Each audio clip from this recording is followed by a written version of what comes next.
con el espacio de tutoría.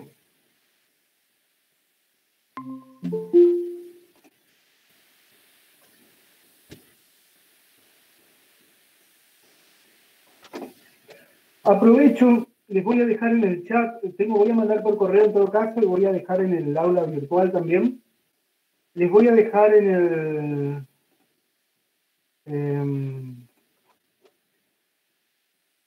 creo que será, no, aquí está. Un podcast que hicimos con un colega salteño hace poco, hace algunos meses, sobre Bakhtin. Recordé esta mañana que está ese podcast, así que cualquier cosa, si para conocer el contexto de producción de la obra de 1929, la del marxismo y la filosofía del lenguaje, les dejo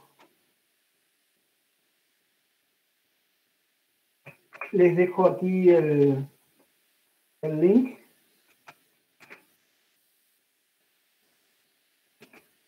Ahí les acabo de incluir en el chat.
Bueno, voy a apagar la cámara un momentito. Me voy a hacer un té. Son 35, en 2 minutos arrancamos.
Bueno,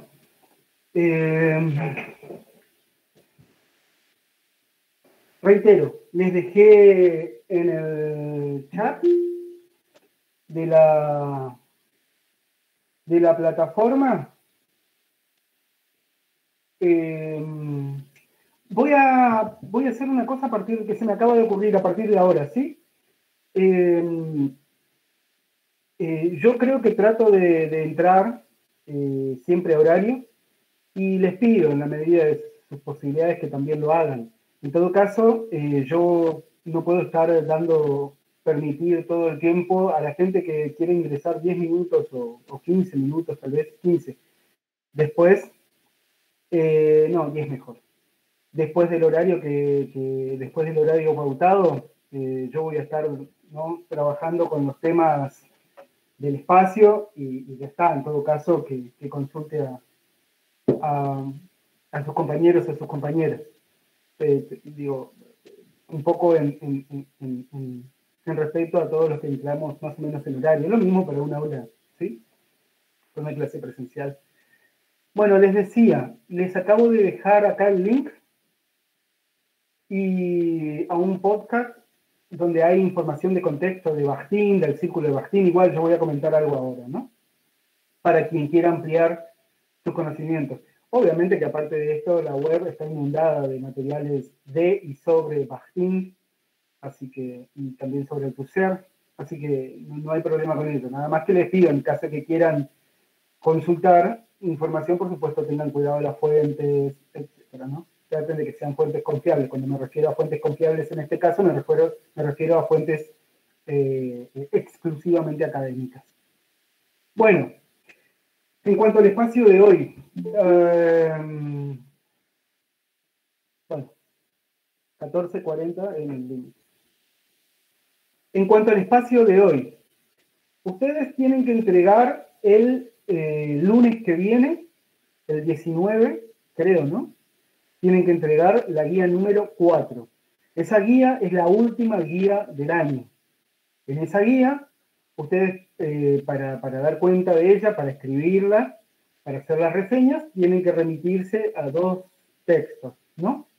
Uno de los textos es el primer capítulo de un libro de Valentín Nikolayevich Voloshinov de 1929, y el otro texto es de 40 años después, un texto muy conocido, ambos son muy conocidos, un texto de 1969 de Luis Althusser, Ideología y aparatos ideológicos del Estado.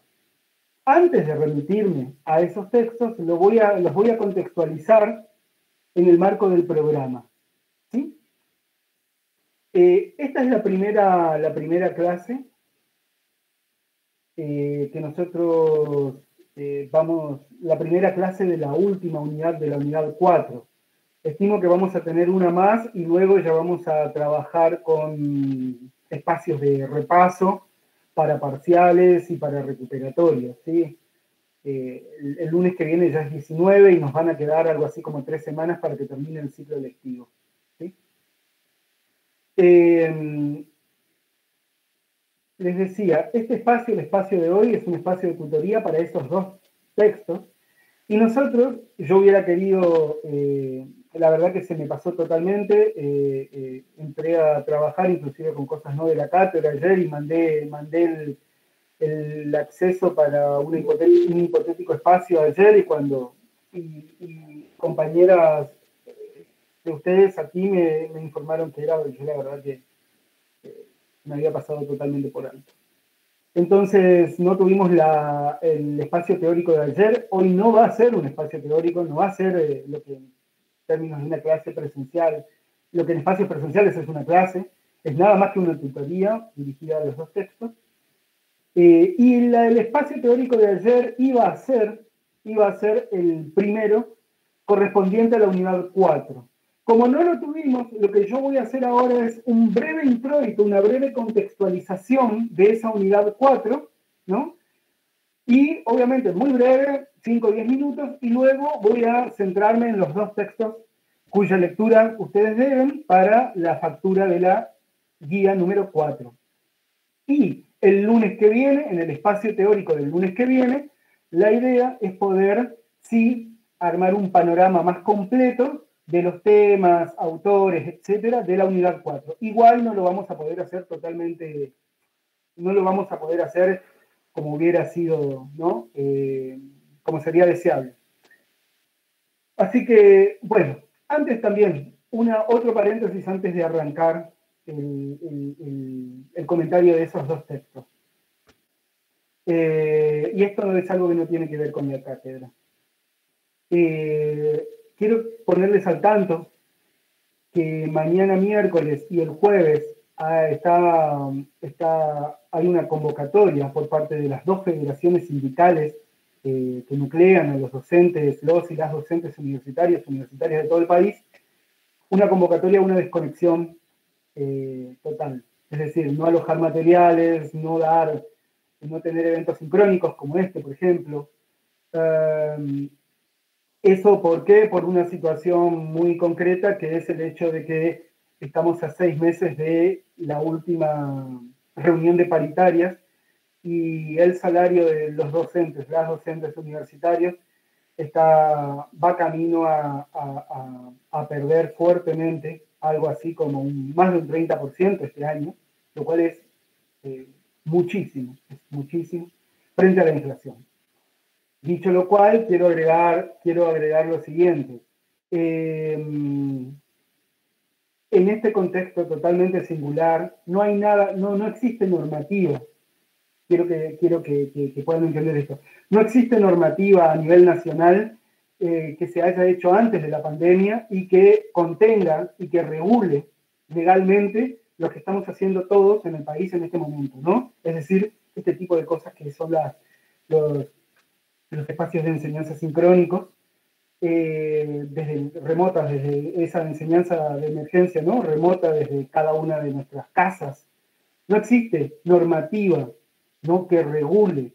¿Por qué no? Porque no se lo pensó, y no estoy diciendo esto, este punto no es una crítica a alguien en particular, sino que no se estaba preparado, no se había planificado una normativa que regule algo como esto, que es que el ciclo lectivo de toda la enseñanza en un país, en un territorio, deba ser cursado por vía digital. Eso no estaba planificado.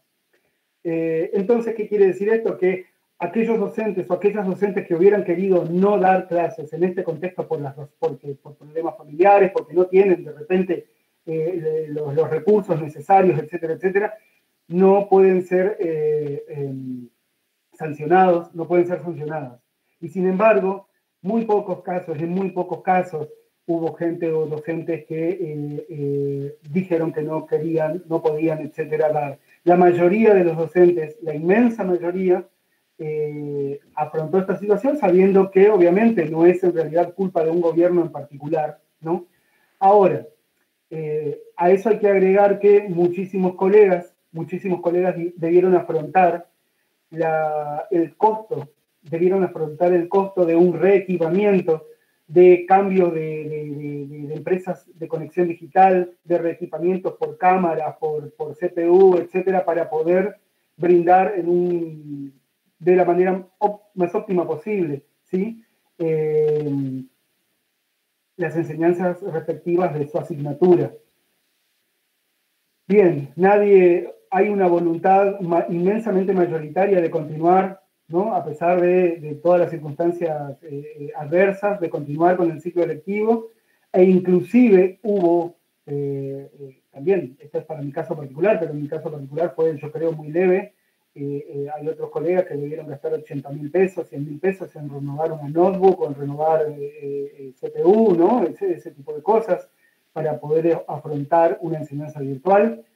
Y si a eso le sumamos el hecho de que estamos complicados porque no hay una oferta salarial que al menos nos permita empatar, no le estoy diciendo ir por arriba, que al menos nos permita empatar este año con la inflación, entonces yo creo que podrán comprender ustedes por qué se piensa que ya es mucho, ¿no? Es realmente mucho, y entonces Se llevó adelante una campaña de visibilización de estas cuestiones la semana pasada y el miércoles, mañana miércoles y el jueves hay una convocatoria a lo que sería en un tiempo regular de clases presenciales, un paro, que en este caso significa desconexión, ¿no? Bueno, no nos toca a nosotros, yo quería adelantar para hoy porque no me parecía muy acertado dar una tutoría un viernes a 2 días de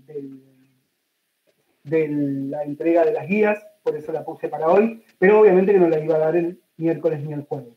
Bueno, quería contextualizar porque también quería aprovechar este espacio para visibilizar la situación en la que se encuentra la docencia universitaria. Esto, una última aclaración.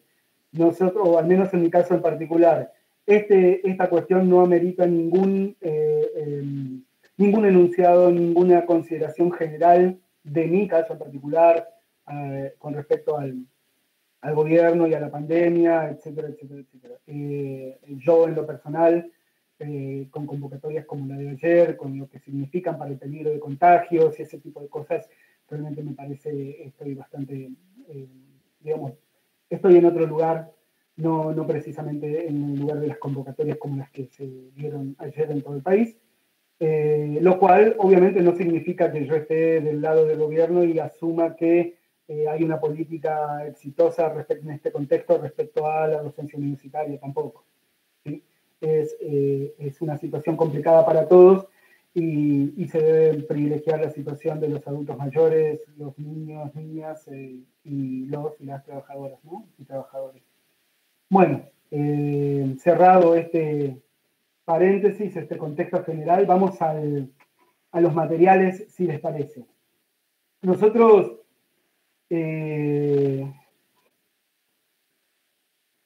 antes de ir, preparé rápidamente un PowerPoint para que vayamos leyendo algunos pasajes juntos. Antes de ir a lo que había preparado, voy a una contextualización de la unidad. Ustedes saben, no recuerdan, la unidad, siempre reitero lo mismo en cada clase. El programa tiene 4 unidades. La primera unidad es introductoria y relativa a cuestiones del estado del arte, lo que ustedes vienen siguiendo con Ángeles y Mariana en los prácticos. Y la unidad 2, 3 y 4 son relativas a cuestiones de contenido. ¿Sí? La unidad, cada una de esas 3 unidades, la 2, la 3 y la 4, aglutina sobre sí un conjunto de materiales muy diversos,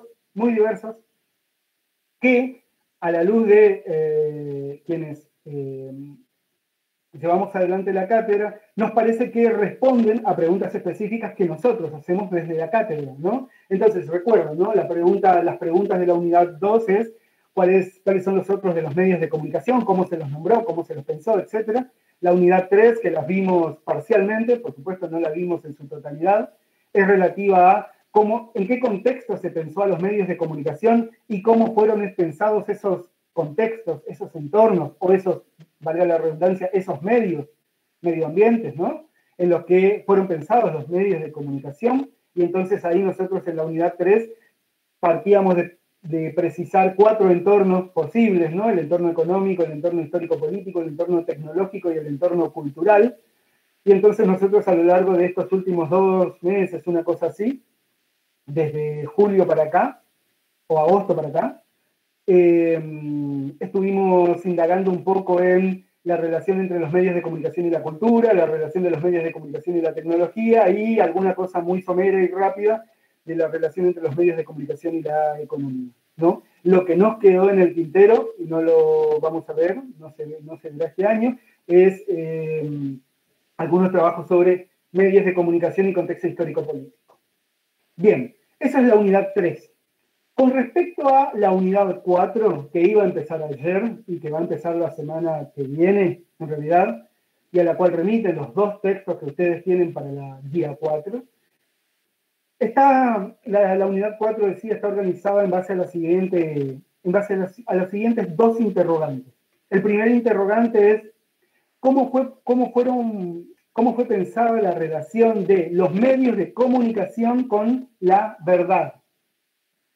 ¿Qué relación hay entre la verdad y los medios de comunicación? ¿Y cómo se piensa por supuesto, esta cuestión abstracta de la verdad, ¿no? Y ese es un interrogante, ese es un interrogante. El segundo interrogante, al cual me referiré seguramente de manera más bien breve en la clase, el espacio que viene, el lunes que viene, es el siguiente. ¿Qué relación hay entre la socialización de los individuos, de las personas, y los medios de comunicación? ¿A qué voy con esto? ¿Cómo fue pensada la socialización de los individuos, ya sea de manera individual o de manera grupal, ¿sí? Con la televisión, con la radio, obviamente con las redes sociales, ¿no? Y esos son los dos interrogantes, los dos grandes interrogantes que aglutinan una masa de textos de la unidad 4.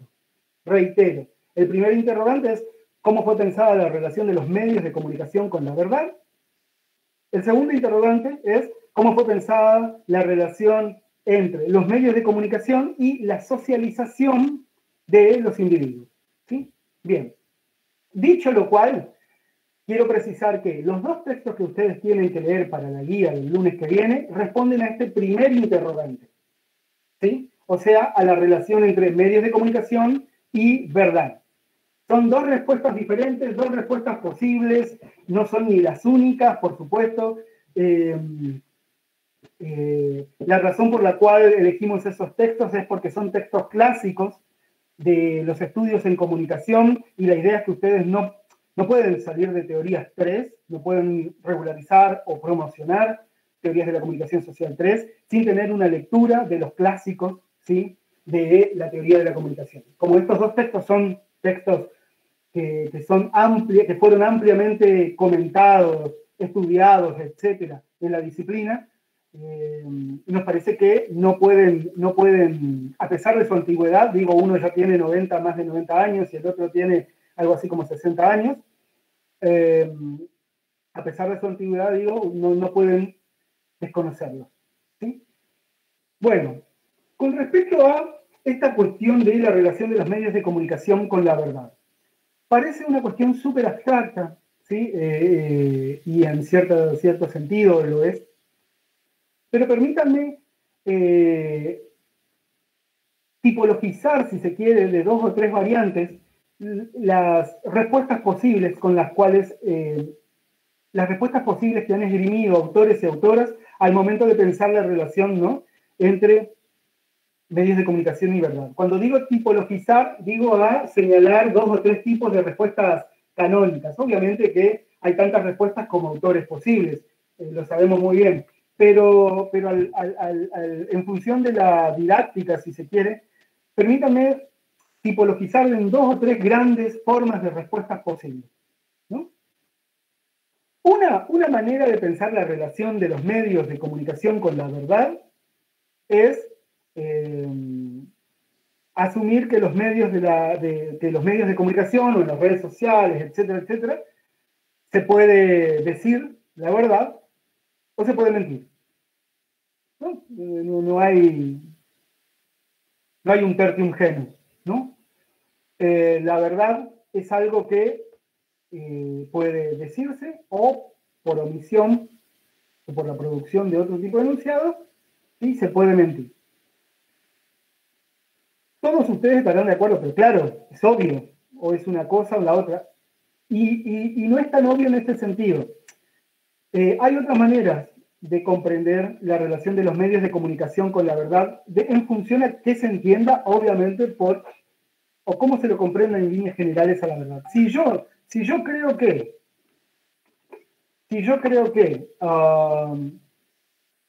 la verdad es algo que se corresponde con algo que yo digo, ¿sí? Les voy a dar un ejemplo. Digo en este momento, llueve, voy a la ventana de aquí de la oficina, no es así, entonces el enunciado no es verdad. Yo puedo decir que el enunciado no es verdad porque lo que dije no se corresponde con lo que pasa. Ok, eso está muy bien. Ahora, el problema es cuando consideramos que la verdad no es solamente la adecuación de lo que digo con algo que está afuera de mí, con algo que ocurre objetivamente, sino que la verdad es algo que puede producirse también.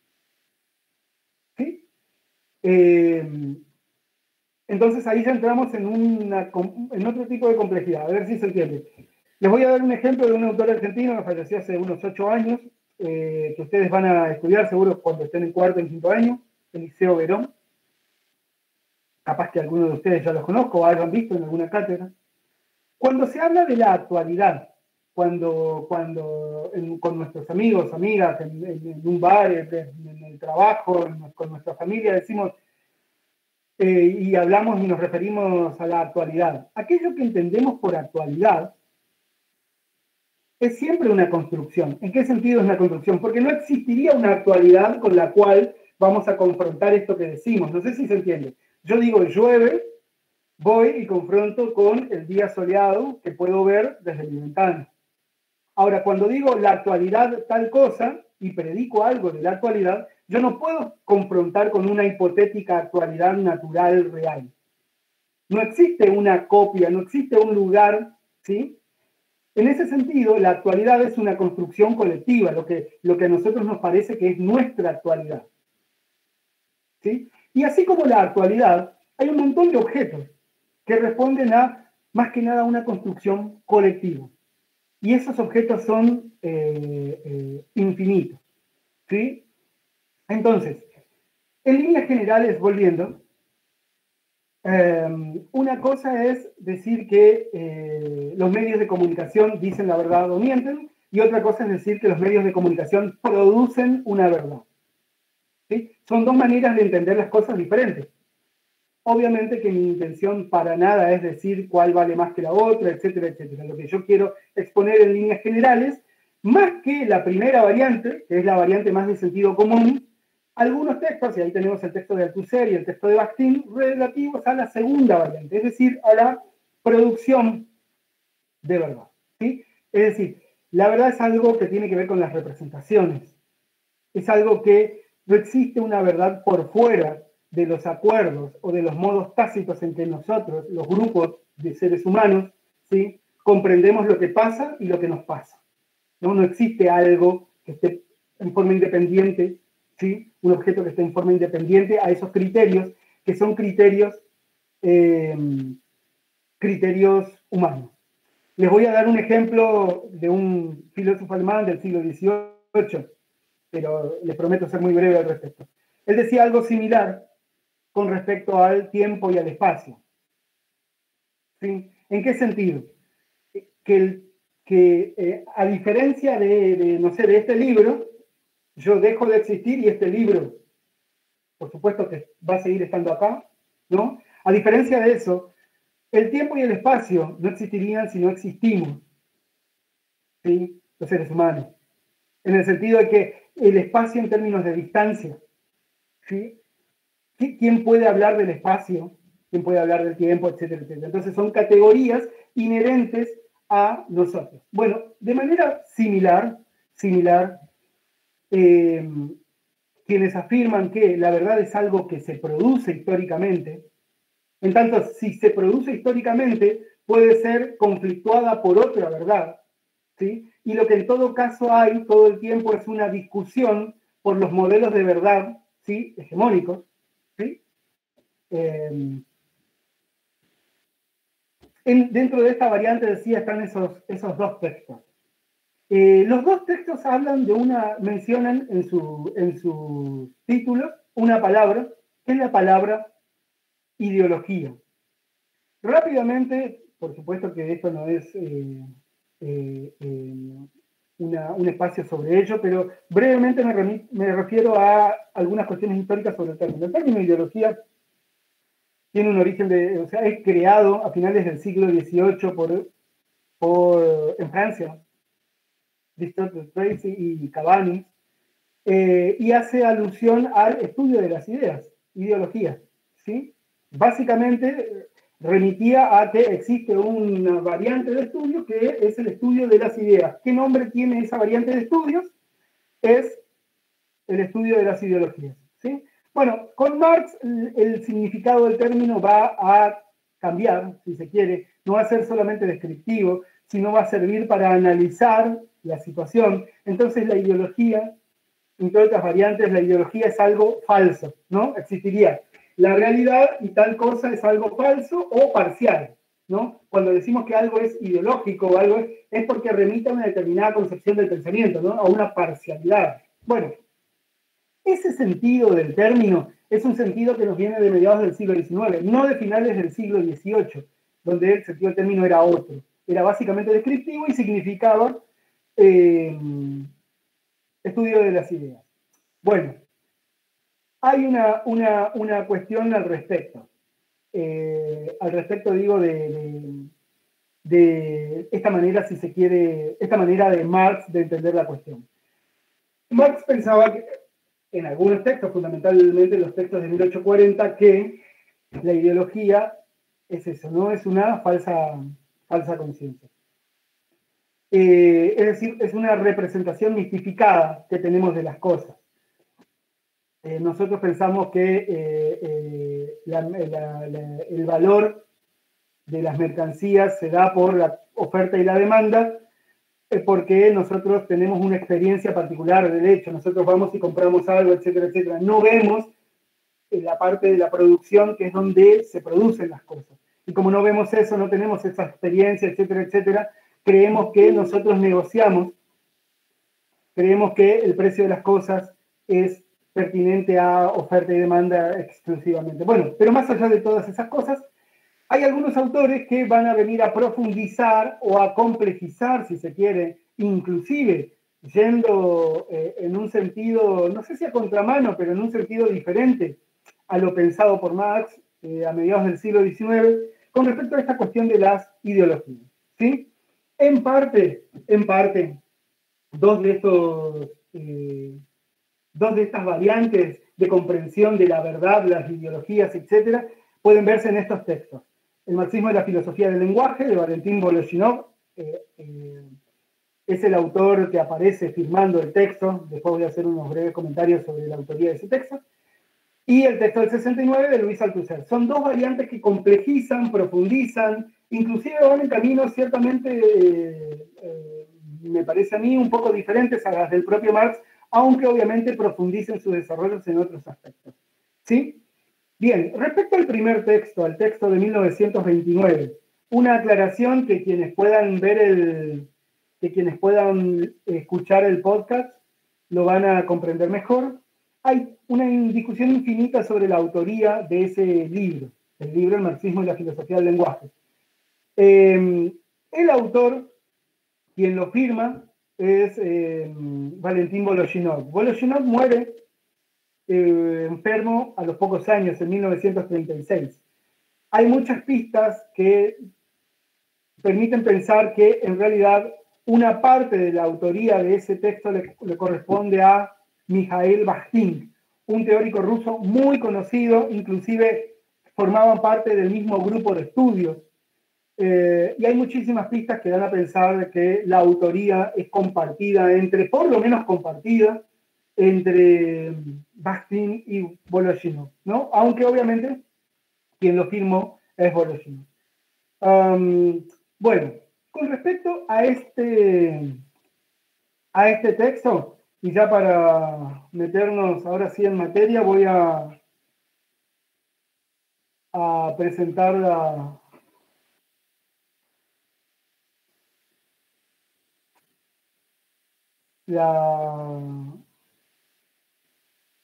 pantalla. Ustedes me dicen si la ven, si no, cualquier cosa que alguien habilite el audio y me lo diga, por favor.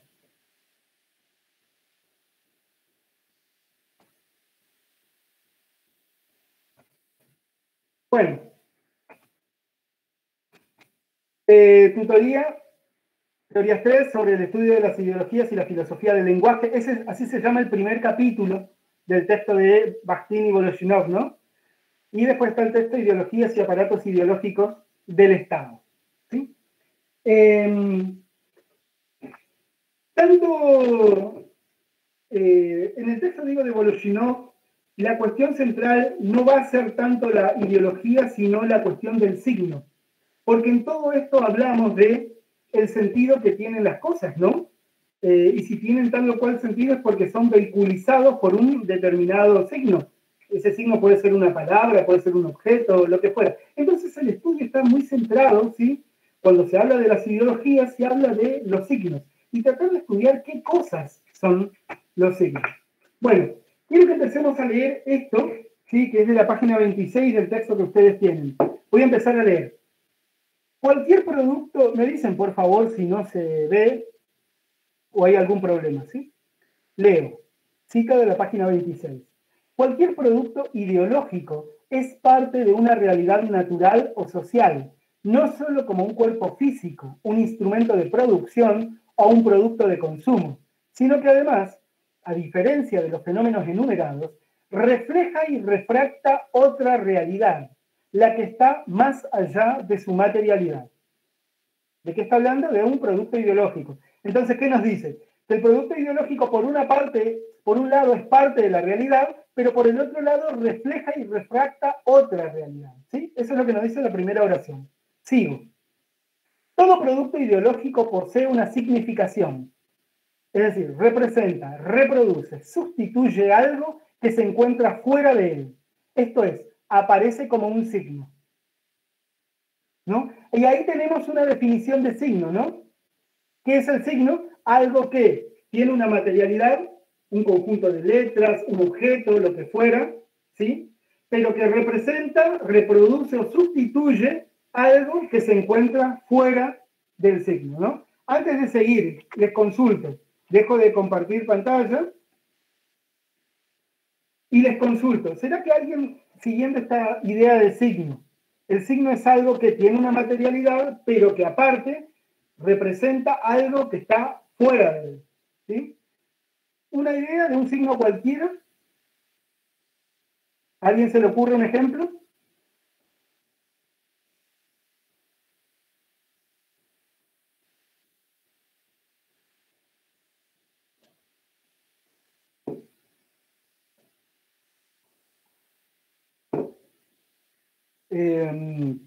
Bueno, estamos llenos de signos, esa es la idea, ¿no? El vino, bueno, sí, son los dos siguieron leyendo, me parece bien, al Díaz Florentini y Ana Paula del Fado. El vino en la religión católica, el logo de la Unión Soviética, la hoz y el martillo, la letra de Coca-Cola. Bueno, a ver, bien. Les doy un ejemplo en el cual estaba pensando, que no es un signo político ni nada, ¿eh? La cruz verde, cuando vemos en un edificio una cruz, una suerte de verde, ¿no? Y ahí hay una farmacia, en principio, ¿no? Sí, las señales de tránsito, cualquier señal de tránsito, determinadas pinturas en la calle, en una esquina, ¿no? Es una senda peatonal, están ahí porque nos dicen algo, no son solamente, ¿no? ¿Se entiende? O sea, a ver,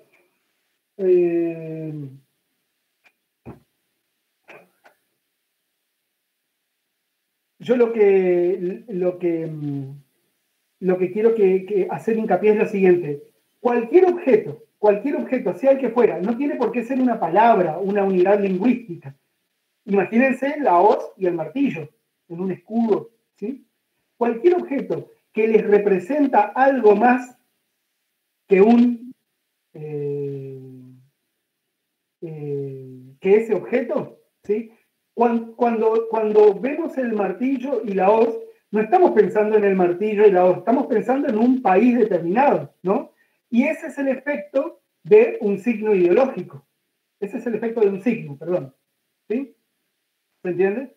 Todo objeto en un contexto tal que nos representa algo que está fuera de él, cuando buscamos el martillo y uno nos muestra, estamos buscando el martillo y un familiar nos dice, acá está y nos muestra, ahí no hay un signo. Ahí nos está mostrando el martillo. ¿Se entiende? Ahora, cuando le preguntamos qué ideología política tiene nuestro amigo, y nuestro amigo nos señala un logo en su remera, y ese logo incluye una hoz y un martillo, está claro que no están representando la hoz y el martillo. ¿sí? Están representando una ideología específica, ¿sí? María, sí, totalmente. Muy buen ejemplo, María. Los pañuelos de diferentes colores que identifican el pañuelo verde. O sea, los dos pañuelos más grandes, o sea, los de mayor significación en este país, ¿no? El pañuelo blanco de las abuelas y las madres y el pañuelo verde, ¿sí? De todas las mujeres, abuelas, madres, niñas, adolescentes, etcétera, ¿no? En estos últimos tiempos, ¿sí? Ese es un signo que representa una posición respecto a algo, ¿sí? No están ahí por su condición de pañuelo de color blanco o pañuelo de color verde. Están ahí en su condición de una posición respecto a un tema, están ahí porque aluden a un pensamiento determinado, ¿no? Bien, bueno, en definitiva, más o menos, creo que hasta acá estamos con el tema del signo. Vamos a seguir la lectura un poquito más.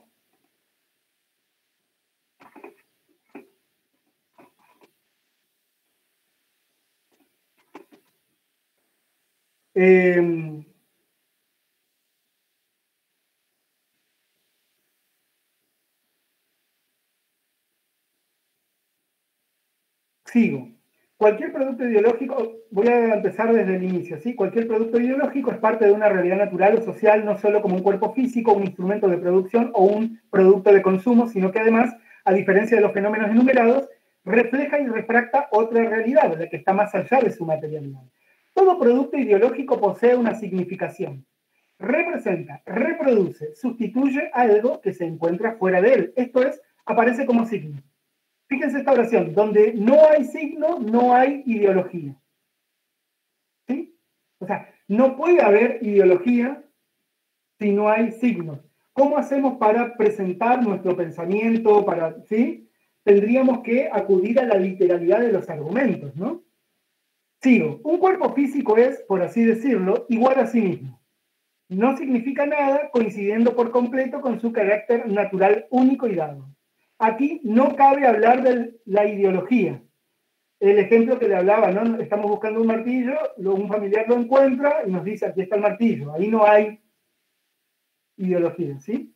Ahora, pero cualquier cuerpo físico puede ser percibido como imagen de algo, digamos, como imagen del carácter inerte, rutinario y necesario del mundo natural, reflejado en un objeto singular. Una semejante imagen simbólica y artística de una cosa física determinada, representa ya un producto ideológico. La cosa física se convierte en signo. Sin dejar de ser parte de la realidad material, esta cosa muerta, en cierta forma, refleja y refracta otra realidad. Bueno, si hay alguien que no le quedó claro esto, me dice, por favor, se desmutea y me aclara, yo sigo con la lectura. Sigue. Sería justo decir lo mismo respecto de cualquier instrumento de producción. Ahí está repetido, ¿no? Por sí mismo, un instrumento de producción carece de significación, le corresponde solo un destino determinado, el de servir a algún propósito de la producción. El instrumento sirve a tal propósito como un objeto singular dado, sin reflejar ni sustituir nada. Pero también una herramienta de trabajo puede ser convertida en un signo. Así son la hoz y el martillo de nuestro escudo de Estado, en el cual ellos tienen una significación ya netamente ideológica. Las herramientas del hombre primitivo aparecen cubiertas de dibujos y ornamentos, es decir, llenas de signos. Sigo. De esta manera, al lado de los fenómenos de la naturaleza, los objetos técnicos y los productos de consumo, existe un mundo especial, el mundo de los signos. Los signos son también cosas materiales y singulares, y según hemos visto, cualquier objeto de la naturaleza, de la técnica o del consumo puede convertirse en un signo, pero con ello adquiere una significación que rebasa los límites de su dación singular. Y fíjense, esto es muy importante lo que sigue ahora. Dice, la propia conciencia solo puede realizarse y convertirse en un hecho real después de plasmarse en algún material psíquico. ¿Sí? Voy a dejar de compartir pantalla por un rato.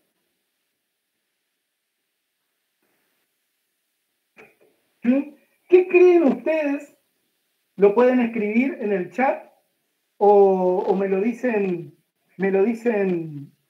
de manera oral acá, por favor. ¿Qué creen ustedes que significa esa frase? La propia conciencia solo puede realizarse y convertirse en un hecho real después de plasmarse en algún material técnico. ¿Qué les parece a ustedes?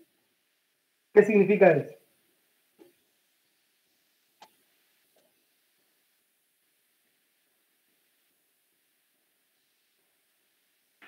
¿Ok? ¿La idea se materializa?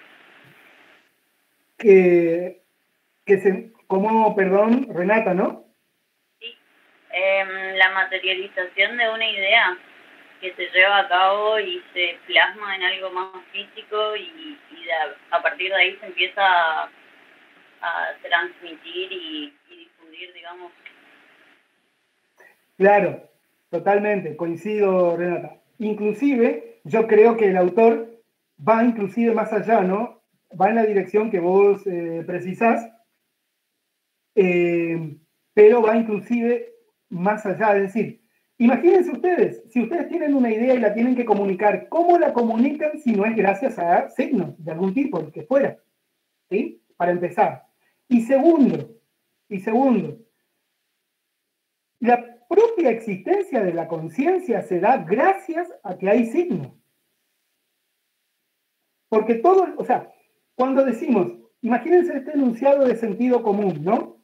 Ah, bueno, tenemos conciencia de tal cosa. Esa idea de que, bueno, tenemos conciencia de tal cosa, quiere decir que hemos reflexionado, hemos pensado, vimos algo, lo que fuera, pero siempre hay trabajo de los signos en el medio. ¿Sí? Es decir, no hay forma de separar nuestra conciencia del mundo sígnico. ¿Sí? Y ahora, sí, perdón, Renata.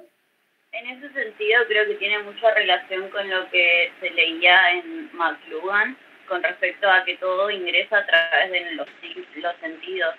Entonces es a través de los signos que nosotros decodificamos con nuestros sentidos todo lo que vamos observando y escuchando y leyendo. Y en ese sentido también necesitamos de esos signos para poder leerlos, entenderlos. Claro, a ver, en el caso de Voloshynov, Bakhtin, tenemos este enunciado, ¿no? Nosotros no hay posibilidad de separar la conciencia, es decir, nuestras reflexiones, etcétera, etcétera, de los signos. ¿Pero qué quiere decir esto? Porque esto da un vuelco, casi, si se quiere, ¿no? Dramático, va en la dirección de lo que están mencionando Martín Sánchez y Ana Paula del Fabro aquí en el chat, que es más o menos lo siguiente. A ver, ¿qué quiere decir? Si todo signo refleja y refracta otra realidad, ¿sí? Y entonces todo signo es ideológico, pero a su vez la conciencia no se puede separar de los signos, ¿sí? Lo que no se puede separar es el dominio de lo ideológico y de la conciencia. ¿Sí? Ese es un punto particular. ¿Sí? La idea que nosotros tenemos de nosotros mismos, la idea que nosotros tenemos de nuestro cuerpo, la idea que tenemos de las personas que nos rodean, de lo que fuera, del mundo, los seres y las cosas, de lo que fuera, de lo más abstracto hasta lo que fuera. ¿Sí? Hasta lo que nos representa si alguien, volviendo al ejemplo del martillo, si alguien ahora dijera, bueno, profesor, a ver, ¿qué le representa a usted un martillo? Y yo tuviera que decir lo que me representa, eso ya es plenamente ideológico. ¿Sí? En todo momento, desde el vamos. ¿Sí? ¿Y cuál es el gran truco? Y acá quiero relacionar un poco con los medios de comunicación, ¿no? El truco que pareciera existir, ¿no? Es el siguiente. Cuando alguien dice, bueno, no, pero todo eso es ideología, debemos tratar de separarnos por un momento de la ideología para poder hablar directamente de las cosas. ¿Sí? Bueno, en ese momento es donde más profundamente ideológico estamos siendo. ¿Sí? Es en ese momento en donde creemos que podemos separar lo que pensamos de las cosas, de los signos y de las ideologías con las que los pensamos, en ese momento es donde somos inclusive más ideológicas que aquellos a los cuales nos referimos. ¿Se entiende, no? ¿Cuál es el punto? Bueno, vamos a seguir un poco más con el texto.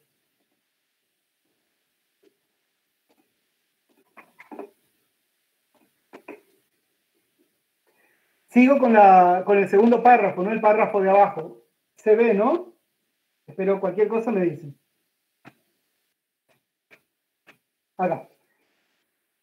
La propia conciencia solo puede realizarse y convertirse en un hecho real después de plasmarse en algún material sígnico. La comprensión del signo es el proceso de relacionar un signo dado que tiene que ser comprendido con otros signos ya conocidos. En otras palabras, la comprensión responde al signo mediante otros signos. Bueno, ahora termino de leer este pasaje y vuelvo y salgo de compartir pantalla. La comprensión responde al signo mediante otros signos. Esta cadena de la creatividad ideológica y de la comprensión, que conduce de un signo a otro, al otro y después a un nuevo signo, es unificada y continua. De un eslabón sígnico y por tanto material, pasamos ininterrumpidamente a otro eslabón también sígnico. No existen rupturas. La cadena jamás se sumerge en una existencia interior no material, que no se plasme en un signo. Esta cadena ideológica se tiende entre las conciencias individuales y las une. Le pido que tengan en cuenta esa frase. Esta cadena ideológica se tiende entre las conciencias individuales y las une. Los signos surgen, pues, tan solo en el proceso de interacción entre conciencias individuales. La misma conciencia individual está repleta de signos. La conciencia solo deviene conciencia al llenarse de contenido ideológico, es decir, sígnico, y por ende solo en el proceso de interacción social. ¿Sí? Bueno, voy a dejar de compartir pantalla nuevamente por un momento y les pido que reflexionemos un poquito sobre dos frases. ¿Sí? Una es la siguiente. Esta cadena ideológica se tiende entre las conciencias individuales y las une. ¿Sí? Esa es la primera frase, el primer segmento que yo quisiera que le dediquemos un poquitito de atención. ¿Sí? ¿Qué creen ustedes que quiere decir ese pasaje? A ver, pregunto si puede escribir en el chat Sol Ibarra, Fabricio Jiménez, Roxana Barrios, Dani Noguera, Lucas Saracho. Nada, son algunas de los que estoy viendo aquí nada más. ¿Qué creen ustedes que significa ese pasaje? El pasaje en concreto es: esta cadena ideológica se tiende entre las conciencias individuales y las une. ¿Qué les parece a ustedes que significa eso?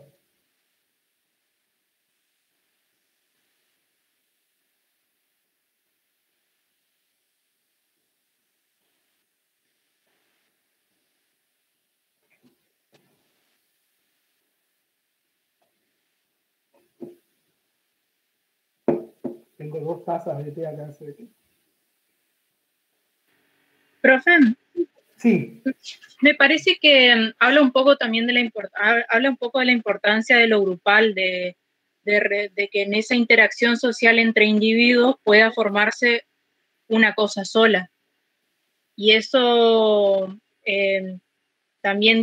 por eso también dice que después los signos surgen a medida que interactúan las personas. Al reunir las conciencias individuales se llega a lo grupal, y lo grupal es lo que crea el todo.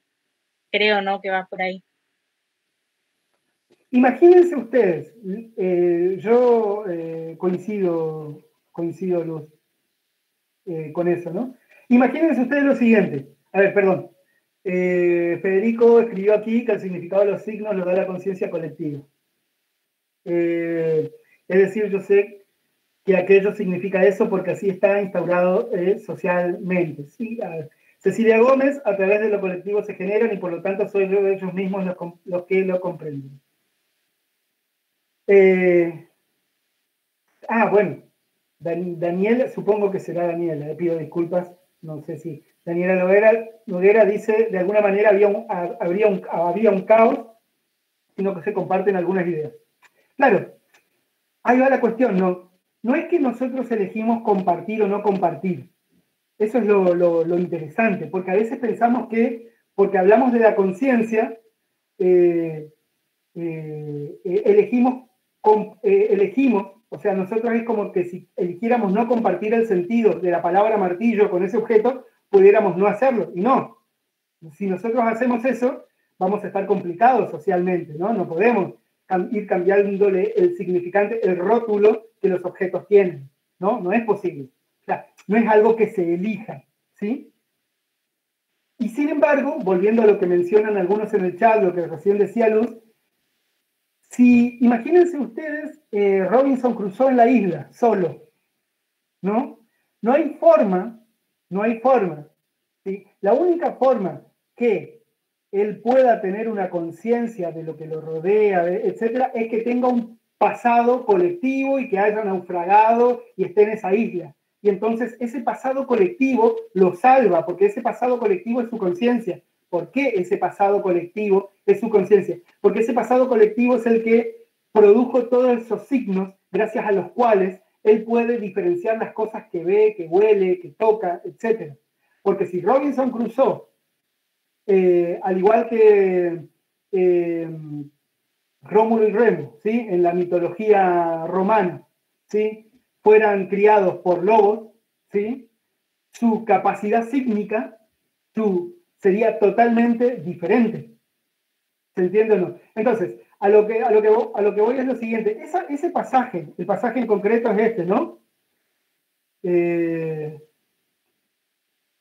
Ya les digo, el pasaje concreto era, esta cadena ideológica se tiende entre las conciencias individuales, tiene que ver con un poco eso lo que decía Luz recién, pero aparte también con algo que escribían en el chat. Por un lado, las cadenas ideológicas surgen en la interacción social, pero la interacción, nosotros no interactuamos eligiendo las cosas. Las cosas, como decía, ustedes vieron Saussure, ¿no? En lingüística, espero que lo hayan visto. Recuerden, ¿no? Saussure, la inmutabilidad y la mutabilidad del signo. El signo es inmutable e inmutable a la vez. Es inmutable para una persona individual, no puede cambiar. Individualmente no puedo llamarle a esto martillo. Y sin embargo, a niveles de bloques sociales históricos son mutables, ¿sí? Bueno, es decir, la cadena ideológica, es decir, la comprensión de signo en signo es lo que permite que nosotros interactuemos. Vuelvo sobre algo que parece un círculo, ¿no? Sin la interacción social, es decir, el grupo de individuos, no existe el mundo de los signos, y sin el mundo de los signos, a su vez, no existe posibilidad de interacción social. ¿Sí? Vamos rápidamente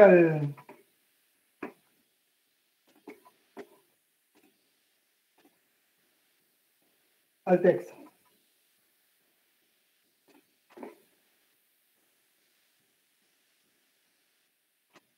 Bueno,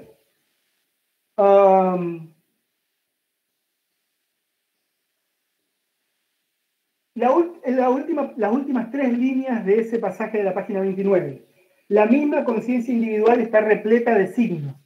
La conciencia social deviene conciencia al llenarse de un contenido ideológico, es decir, sígnico, y por ende, solo en el proceso de interacción social. En otro pasaje,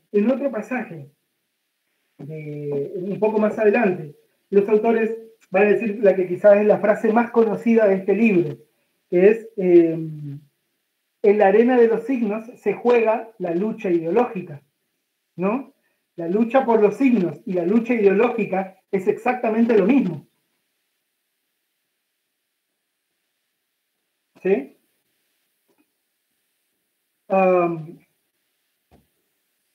Estos autores o Voloshinov-Bakhtin, lo que quieren dar cuenta es de lo siguiente. Imagínense ustedes qué concepción de la realidad puede desprenderse de esto y qué concepción de la relación entre medios de comunicación y realidad puede desprenderse de esto. ¿Sí? En ese sentido, los medios de comunicación son uno de los grupos. Pero, o sea, ¿en qué se basa? ¿Cuál es la particularidad de los medios de comunicación respecto a cualquier otro tipo de entorno social o experiencia social que existe? Los medios de comunicación son los lugares en los cuales, los lugares a los cuales todos y todas las demás asumimos que desde ahí se producen enunciados sobre la realidad. Es decir, son los dispositivos de producción masiva de signos, ¿sí? En una sociedad. Obviamente que nosotros, si seguimos al pie de la letra Bakhtin y Voloshinov y decimos que casi todo signo, casi todos, no todos, pero casi, perdón, que no todo objeto es signo, pero que casi todo signo es ideológico. Imagínense la ropa que yo utilizo, lo que ustedes están viendo detrás de mí, lo que fuera, dice algo y en ese sentido refleja algo más allá de su propia materialidad y en ese sentido es un signo, es decir, que habla y dice más de lo que de su materialidad palmaria, ¿no? Bueno, los medios de comunicación son los dispositivos sociales encargados de producir signos constantemente, ¿no? Y se supone que nosotros nos alimentamos social, culturalmente, ¿no? De la batería sígnica que emanan, entre otros lugares, por supuesto, de los medios de comunicación. Ahora, imagínense que ustedes que en buena medida, los medios de comunicación, en buena medida, ¿no? No siempre, pero fundamentalmente los medios impresos o las redes sociales o las imágenes, ¿sí? Son los productos ideológicos, los productos sígnicos por excelencia, es decir, la palabra. Para Bakhtin y Voloshinov, una palabra es el producto sígnico por excelencia, porque una palabra, a diferencia de esto es un objeto, ¿sí? La palabra no es un objeto en sí misma, la palabra ya representa algo, la palabra casa en su totalidad representa algo fuera de sí como objeto, ¿sí? ¿Se entiende o no? Entonces, su totalidad como palabra es ser signo. Imagínense ustedes que los medios de comunicación, en tanto producen sistemática y estandarizadamente signos, o sea, palabras, imágenes, ¿sí? Están reflejando y refractando de una manera determinada la realidad. Ahora, llegados a este punto, y para terminar ya con Bakhtin y Voloshinov, les pregunto, ¿creen ustedes que ¿dónde ubicarían ustedes a Bakhtin y Voloshinov?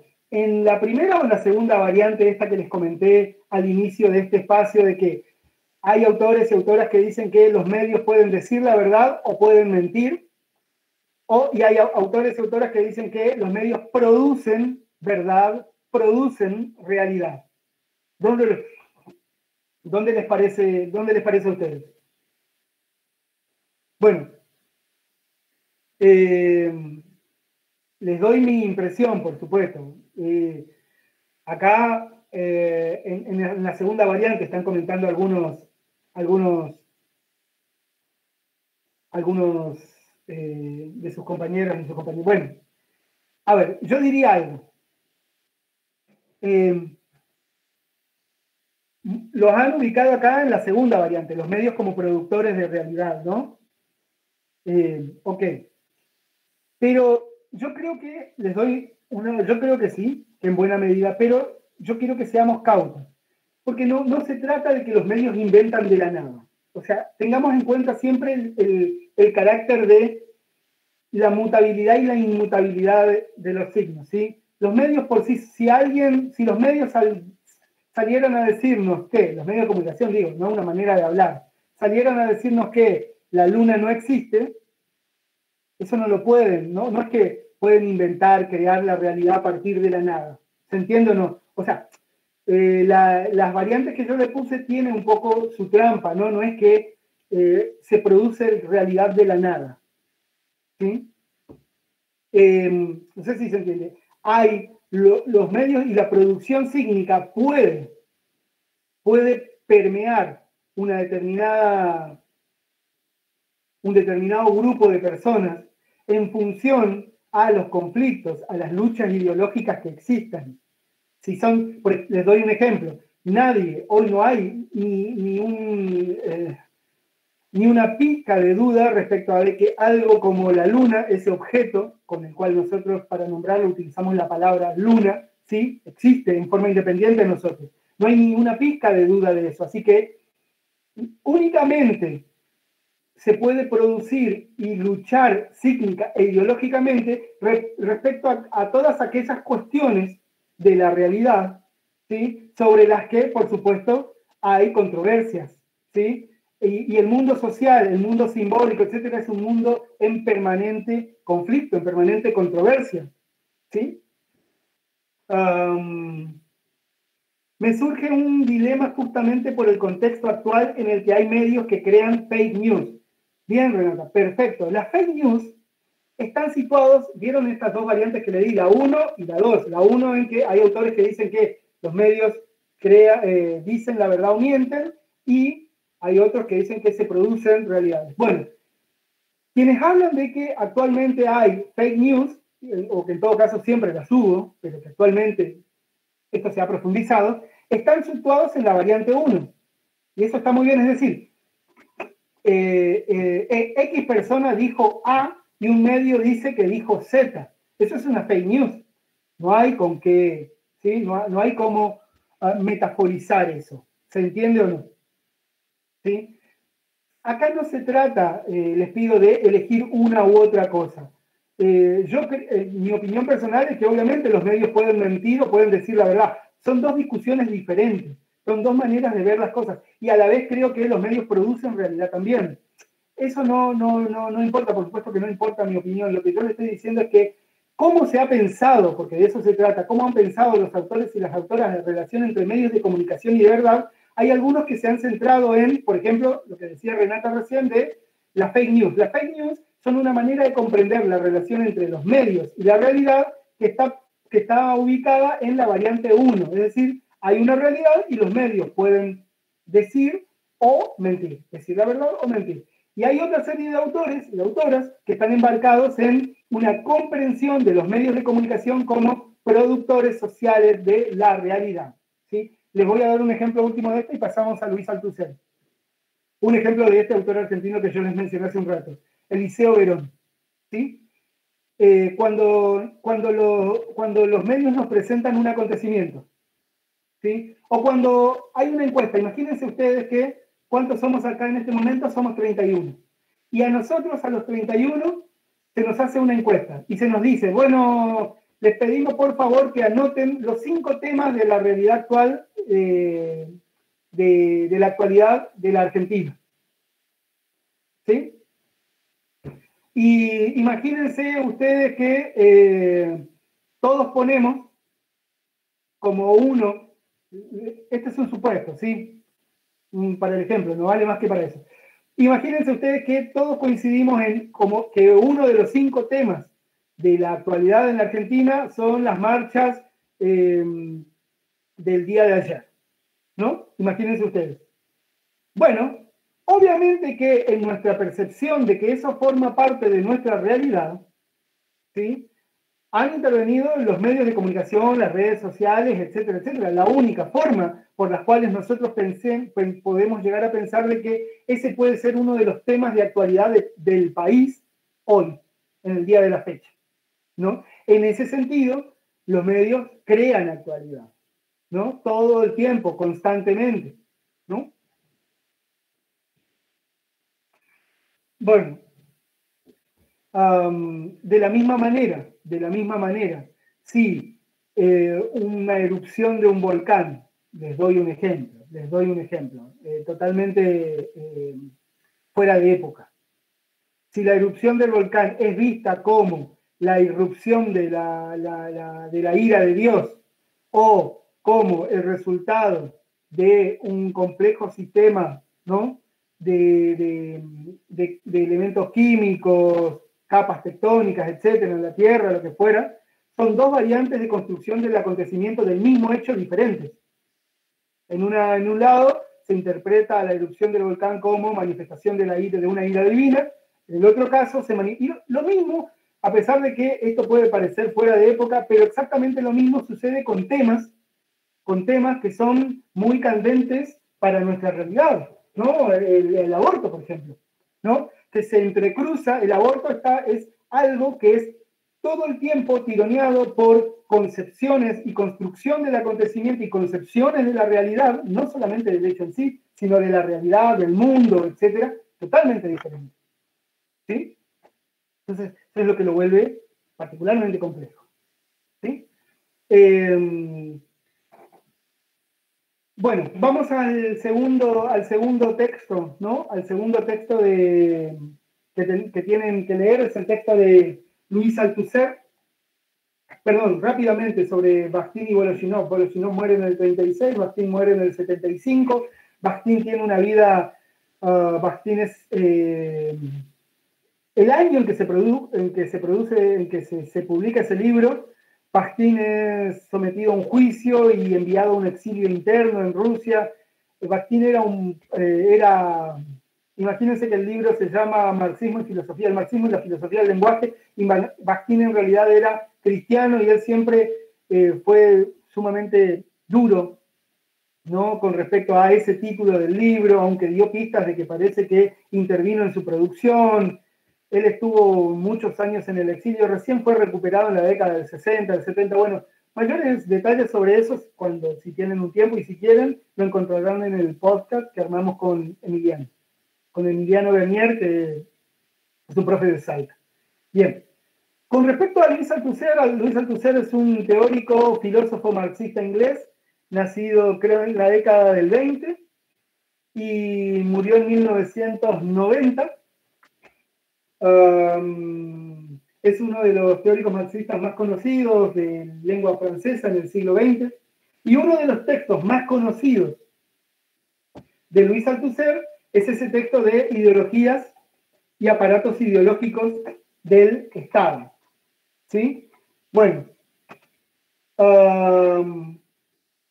antes de ir rápidamente a un pasaje de Althusser,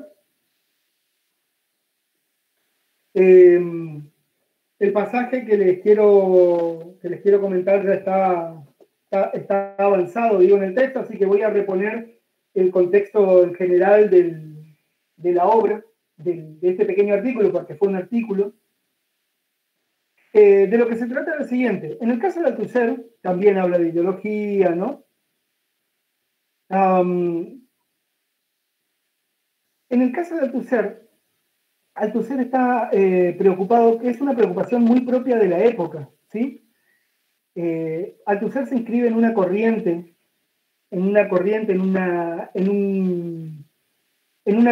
de pensamiento filosófico, científico de esa época, fundamentalmente de Francia, que se extendió desde Francia a buena parte de Occidente, que es el pensamiento estructuralista, ¿no?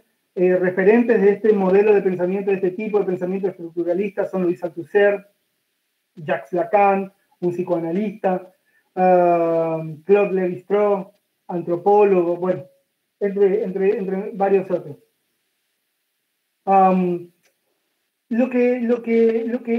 Una de las preocupaciones de Althusser, al igual que de muchos teóricos y teóricas de la época, es cómo es que resulta posible la reproducción cómo las cosas se reproducen, obviamente no en un sentido biológico, ¿no? Cómo se reproducen los hechos sociales, cómo es que hay una regularidad en el tiempo de las cosas, cómo se produce eso, ¿sí?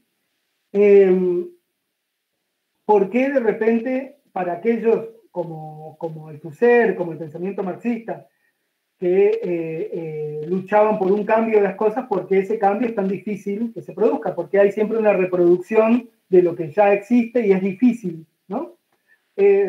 Obviamente lo estoy poniendo en unos términos, si se quiere, más mundanos, pero en líneas generales la cuestión de la reproducción y el término reproducción es algo que está en el texto de Ideologías y aparatos ideológicos del Estado, ¿no? Bueno, y es algo, y es un término que es un término muy propio de la época también. Digo, de la época de los 60 y los 70 en Francia. Bien. A ver, la preocupación de Althusser es la siguiente. El pensamiento marxista, si no acude a pensar las relaciones ideológicas, a pensar en el mundo ideológico, no podría pensar cómo efectivamente se reproducen las cosas. Las cosas tienen una regularidad en el tiempo. No es posible. Porque ustedes recuerdan, ¿no? El pensamiento marxista en general hace un fuerte hincapié en la economía, ¿no?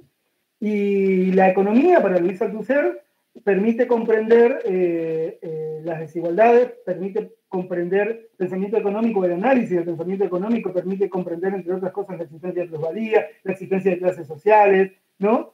Y ese sector de la población que no llega siquiera al proletariado, una de las clases, sino que es el lumpenproletariado.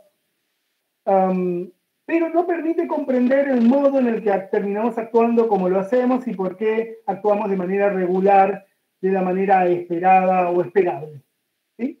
Para eso hay que acudir a lo que el marxismo en general había dicho que es la superestructura, es decir, lo que se mueve a partir de la base del edificio. La base es la parte económica, la superestructura es el pensamiento jurídico, religioso, ¿no? Ideológico en general, ¿no?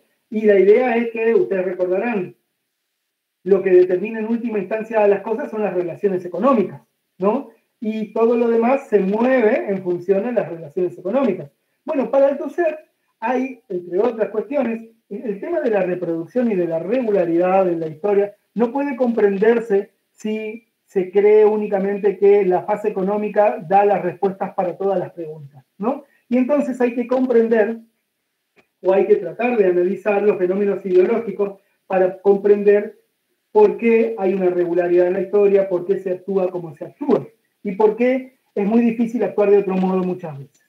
Bueno, a ver, Althusser parte del proceso de producción. Ustedes recordarán el proceso de producción desde un enfoque marxista. Ustedes tienen fuerzas productivas, perdón, ustedes tienen las relaciones de producción y las fuerzas productivas, ¿no? Althusser, por supuesto, se interesa en las fuerzas productivas, básicamente el proletariado. ¿Cómo se reproduce el proletariado? Bueno, básicamente se reproduce en términos económicos fundamentalmente por el salario. El salario es lo que permite que yo pueda seguir trabajando el mes que viene y que pueda seguir haciendo las cosas que hago, ¿sí? El mes que viene. Sin salario, ¿no? Ahora bien, pero el salario no me dice a mí cómo me tengo que conducir el mes que viene o por qué tengo que conducirme de tal modo o de tal otro. ¿Se entiende o no? Uno podría decir en parte sí. Bueno, ahora vamos con eso. Para Althusser, el Estado juega un rol fundamental, por eso no el título es Estado y aparatos ideológicos de Estado. El Estado juega un rol fundamental en la reproducción simbólica, en la reproducción social de nuestras formas de vida. ¿Sí? ¿En qué sentido el Estado juega un rol central? Porque el Estado, en base a lo que Althusser llamaba sus aparatos ideológicos, ¿sí? Permite que nosotros como individuos podamos ser formados a la vez que como docentes, como albañiles, como ingenieros, como astronautas, como lo que fuera, ¿sí? Podamos tomar las herramientas básicas, sí, las herramientas básicas para relacionarnos socialmente, ¿sí? A los límites legítimos e ilegítimos, lo que está bien, lo que está mal, etcétera, etcétera.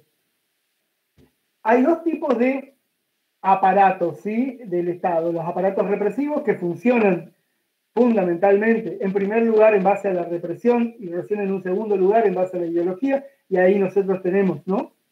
La policía, el ejército, gendarmería, etcétera, etcétera, y tenemos los aparatos ideológicos que son todos aquellos dispositivos institucionales, organizacionales, etcétera, los medios de comunicación, la familia, la escuela, los sindicatos, etcétera, que funcionan no tanto por la vía de la represión, sino mostrando lo que se supone que está bien. ¿sí? Y en última instancia, por supuesto, funcionan los aparatos represivos. Es decir, en primera instancia siempre funcionan los aparatos ideológicos, en los cuales están desde la familia hasta, por más que haya contradicciones entre sí, obviamente que el sindicato no dice lo mismo que la familia no dice lo mismo que los medios de comunicación, pero ¿en qué sentido son todos aparatos ideológicos que no son aparatos represivos, no funcionan de un primer modo reprimiendo un comportamiento, funcionan tratando de moldear ese comportamiento, o sea, señalando en todo momento cómo se debieran hacer las cosas, ¿no? Así funcionan un sindicato, funciona la familia, por supuesto, funciona la escuela, ¿no? Todo el sistema educativo funciona así, etc. Y para Althusser también, por supuesto, los medios de comunicación. Entonces, todos esos son aparatos ideológicos de Estado, ¿no? Ok, ¿qué producen los aparatos ideológicos de Estado? Producen algo que es un término que Althusser lo toma del psicoanálisis lacaniano, produce algo que se llama interpelación ideológica. ¿Qué quiere decir una interpelación ideológica? Algo que tiene que ver con el reconocimiento, ¿sí? Con el que yo, a ver, alguien que está acá, digo un nombre, a ver, Camila Brambilia, Horacio Aguirre, que Renata, que Lucas, se reconozcan, nos reconozcamos de tal manera, ¿sí? Cuando, voy a dar un ejemplo muy concreto, yo voy por la calle y alguien dice, hola, yo me doy vuelta, y en ese momento se produce una interpelación ideológica. En ese momento yo me constituyo como el sujeto para alguien que me interpeló de una determinada manera. Alguien dijo hola y yo me constituí en el sujeto de ese discurso. Voy a otro ejemplo relacionado con los medios de comunicación, ¿sí? Y bueno, ya que mencionaron a Coca-Cola hace un rato. ¿Vieron una de las frases la frase, ¿no?, típica de Coca-Cola? Tomá Coca-Cola. A Coca-Cola no le interesa que Aldo Avellaneda en particular tome Coca-Cola. Ahora, que yo, Aldo Avellaneda, crea por la publicidad que Coca-Cola me está hablando a mí, ¿sí? Ese es un efecto de reconocimiento producto de un mecanismo de interpelación ideológica, ¿sí? Cuando un policía dice alto ahí, y yo creo que me habla a mí, cuando yo me creo cuando yo me considero el sujeto del discurso de un otro, ¿sí? Cuando alguien dijo algo y yo asumo que ese algo está dirigido a mí y yo me constituyo como sujeto para ese discurso, ahí lo que hay es la constitución de un individuo como sujeto para ese discurso. De ahí viene la frase de Althusser, la siguiente frase: la ideología interpela a individuos como sujetos, ¿sí? Los individuos somos nosotros en nuestra corporeidad física, ¿sí? En nuestro deambular cotidiano. Ahora, somos sujetos en tanto somos interpelados por discursos, ¿sí? Ya sea por un saludo en la calle o por otro tipo de discursos. Obviamente que los ejemplos más claros pueden ser los de la publicidad. Imagínense, eso funciona mucho en las propagandas de los mundiales, para los y para las hinchas, la gente que es muy fanática del deporte, del fútbol, ¿sí? Que vienen esas propagandas épicas, ¿no? Respecto a la selección argentina. Y entonces, claro, esas propagandas buscan interpelar a un tipo de sujeto en particular, no importa el género, ¿sí? A un tipo de sujeto. ¿Cuál es ese sujeto? El hincha, el que se encuentra conmovido por esas 3 o 4 semanas de un mundial de fútbol, ¿sí? Entonces, todas esas publicidades buscan movilizar, ¿sí? Interpelar a ese individuo como sujeto. ¿Como qué tipo de sujeto? Un hincha. Bueno, ese es un ejemplo de una publicidad. Ahora vamos al ejemplo claro de los mecanismos de interpelación ideológico-política. Cuando yo me reconozco sujeto de un discurso X, ¿sí? Cuando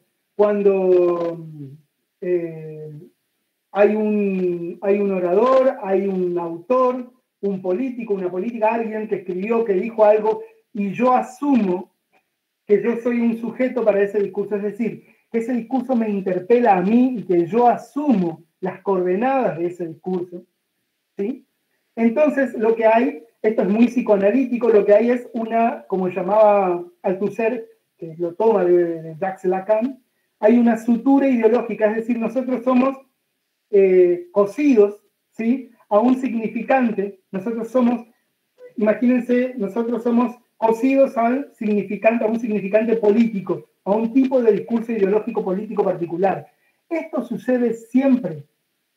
Es fundamental. Esto sucede siempre en el sentido de que no podemos existir como sujetos nosotros si no somos interpelados ideológicamente. La ideología en ese sentido es eterna. En ese sentido coincide con Bakhtin-Voloshinov, ¿sí? La ideología es eterna porque la ideología depende de un mecanismo inconsciente. La ideología no es únicamente un pensamiento político. La ideología es un mecanismo psicoanalítico. Nosotros nos constituimos como sujetos. O sea, como sujetos, y es necesario que nosotros nos constituyamos como sujetos para poder vivir. ¿Se entiende o no? Yo me constituyo como determinada persona para mi pareja. Soy para esa persona un determinado individuo, no soy cualquier individuo. Yo soy, en ese sentido, al no ser cualquier individuo, soy un sujeto determinado, ¿sí? Esa persona, mi pareja, habla y me interpela a mí de una manera, como no me interpela ninguna otra persona. ¿Sí? ¿Por qué? Porque me constituyo de otra manera. Así podemos hacer infinitos ejemplos, para un docente, para un compañero, un amigo, para algún familiar, para un policía, para el presidente, la expresidenta, la presidenta, lo que fuera, ¿sí? Nosotros nos constituimos siempre, en todo momento. Yo salgo a la calle y al momento de intercambiar un enunciado con la persona que atiende el kiosco a 2 cuadras de mi casa, me estoy constituyendo como un sujeto determinado.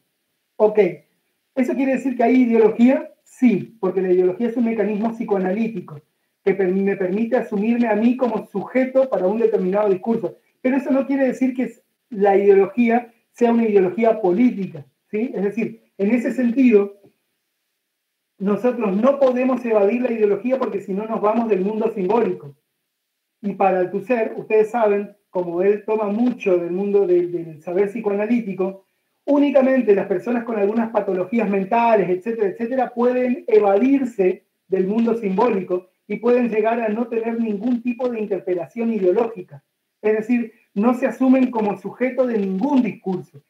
O se asumen como sujetos de discursos de los más disímiles, ¿sí? Pero eso no nos produce a todos aquellas que, etcétera, no tenemos, en principio, algún tipo de patología mental, lo que fuera, ¿sí? Vivimos en el mundo ideológico, sabemos, nos constituimos en todo momento como sujetos de algún tipo de discurso, y en ese sentido somos interpelados ideológicamente, ¿sí? Bueno, para Althusser, la ideología como mecanismo psicoanalítico es vital para nuestra constitución como individuos sociales, ¿sí? Como sujetos. Ahora, por otro lado, si la ideología es eterna en ese sentido, las ideologías en singular y en plural son los diferentes modos históricos de interpelación que tenemos, ¿sí?, entre nosotros, ¿sí? En un momento determinado de la historia, alguien podía producir una encíclica papal, estoy hablando de hace 6 o 7 siglos, respecto a brujas, y hay personas que se podrían haber sentido interpeladas por eso, ¿sí? Y obviamente que esa encíclica buscaba interpelar a algunos individuos en ese sentido. Bueno, que hayan bloques históricos, temporales, de décadas o siglos, más bien, en los cuales nosotros podamos llegar a sentir como sujetos y asumir como sujetos de determinados discursos, eso quiere decir que estamos enfrente a ideologías, ¿sí?, en plural, y esas ideologías, sí, ya no son eternas, ¿sí? Mutan en función a, no me voy a desplayar en eso, en función a múltiples factores, ¿sí? Pero una cosa es entender la ideología en singular con I mayúscula, que es eterna, que es propio de un mecanismo psicoanalítico, nuestro para poder ser sujetos en nuestra vida social, y otra cosa es el modo particular de ser sujeto histórico, ¿sí? En un caso hablamos de la ideología como mecanismo psicoanalítico, en el otro caso hablamos de las ideologías como bloques de interpelación histórica, bloques de interpelación ideológica, ideológicos históricos, ¿sí? Que afectan a determinados grupos de individuos en unas épocas dadas. ¿Sí? A ver, lo que tenemos acá es un intento de comprensión de Althusser del problema que les había mencionado al principio, que es el problema de la reproducción. ¿Cuál era la pregunta? ¿Cómo se reproduce la gente? A través de una misma interpelación ideológica. Es decir, a través de la producción constante, estandarizada, etcétera, etcétera, etcétera, de una misma interpelación. Es decir, que me interpelen a mí de la misma manera. Voy a dar un ejemplo muy concreto.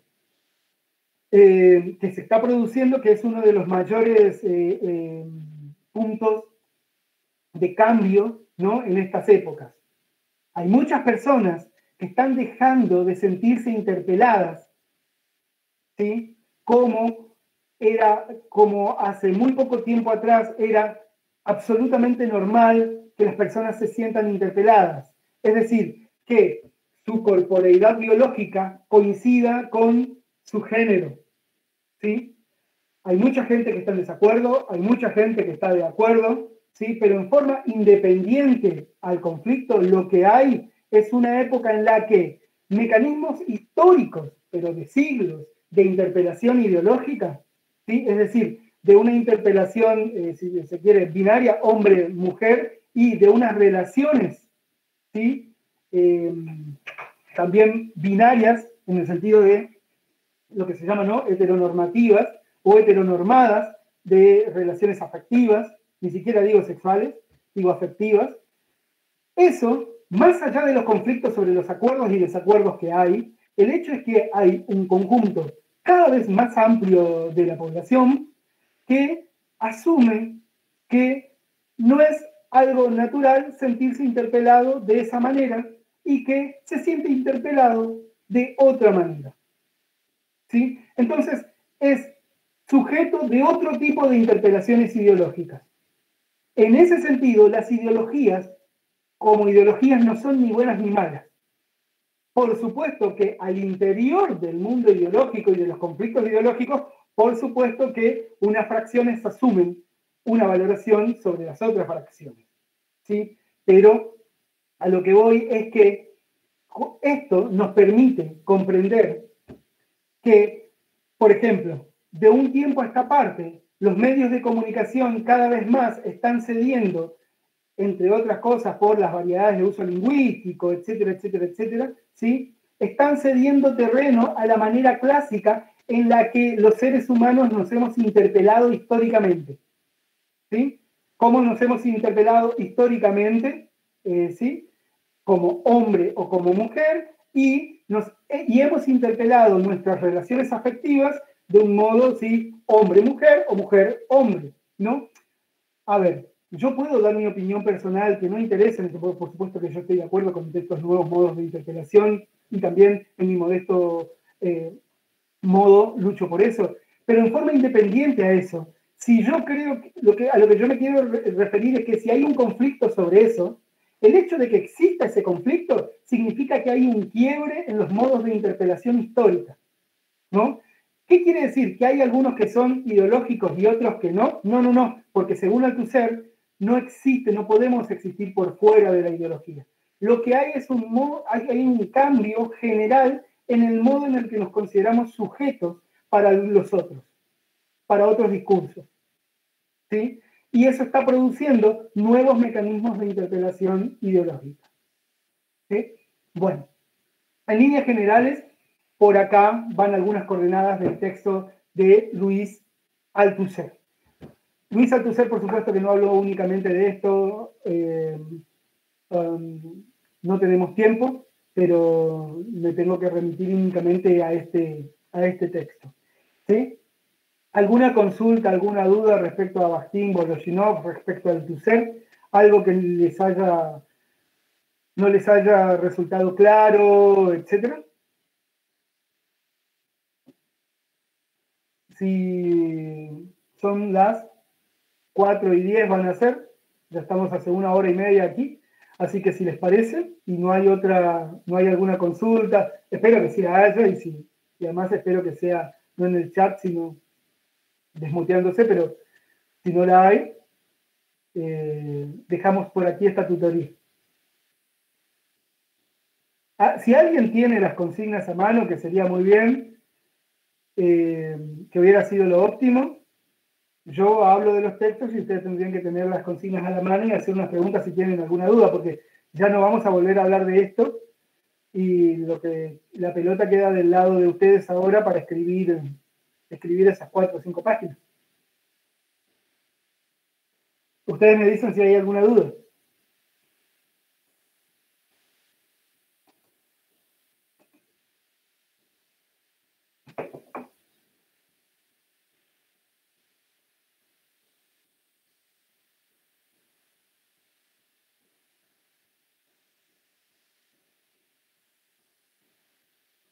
Bueno.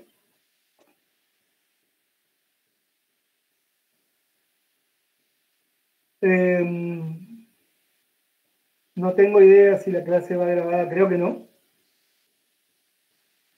Creo que no va grabada, creo, pero pregunten a sus. ¿A qué se refiere el término raíces suprahumanas en Voloshinov? Te confieso que en este momento no tengo la más pálida idea, no recuerdo en qué parte está, tendría que ver el contexto. Alfredo, ¿no? Díaz Florentín. No sé si existe Alfredo. Ana Paula del Fabro, profe, respecto a las consignas, donde más duda tengo es en plantear la relación entre realidad e ideología en ambos textos. Bueno, no te... En cuanto respecto a cómo tenés que detallar, la idea es que puedas explicitar, Ana Paula, explicitar cómo entienden los autores la relación, cómo crees vos y justificándote en algunos pasajes, por supuesto, de los autores, cómo entienden esa relación entre realidad e ideología. Te doy un ejemplo. ¿La ideología es lo opuesto a la realidad para los autores o es otra cosa? Sea la respuesta que sea, a mí obviamente me interesa que sigan desde el punto de vista de los autores, pero me interesa mucho más cómo lo justifican, ¿sí? Es decir, qué sé yo, te puede llevar 2, 3 párrafos, 3, 4 párrafos, me parece que no más.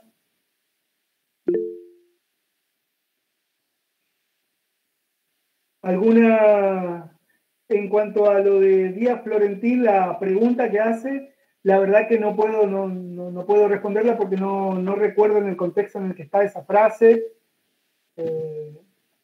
Y te diría más, no te hagas mucho problema, en principio. No me parece que sea un concepto como central. Bueno, estamos entonces, si les parece, dejamos esta tutoría por acá y nos vemos el lunes que viene en el espacio del próximo teórico, ¿sí? Bueno, hasta luego.